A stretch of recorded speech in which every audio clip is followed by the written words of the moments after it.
ദക്ഷിണ കാശിയ കൊട്ടിയൂർ വാണിടും ദക്ഷമദാന്ത. ബാവലിപ്പുഴയുടെ തീരത്ത് മണ്ണും മഴയും മനുഷ്യനും ഒന്നായിത്തീരുന്ന ഇടം. പ്രകൃതി ദൈവത്തോട് കലരുന്ന മഴച്ചാറ്റലിന്റെ താളത്തിനൊത്ത് ഉത്സവം കൊണ്ടാടുന്ന കൊട്ടിയൂർ ക്ഷേത്രങ്ങൾ ആചാരങ്ങളിലെ വൈവിധ്യം കൊണ്ടാണ് വിശിഷ്ടമാകുന്നത്. കൊട്ടിയൂർ പെരുമാൾ ശരിക്കും പ്രകൃതിയാണ്. മഹാദേവനും പ്രകൃതിയും പരസ്പരം ലയിച്ചുള്ള പ്രകൃതി തന്നെ ദൈവം എന്ന സങ്കല്പമാണ് കൊട്ടിയൂരിന്റെ മാഹാത്മ്യം.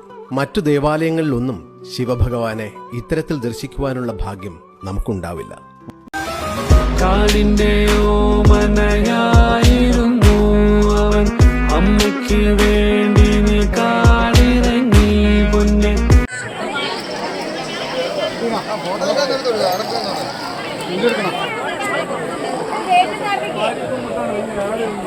നിങ്ങളെവിടെയാ ചോദിക്കും?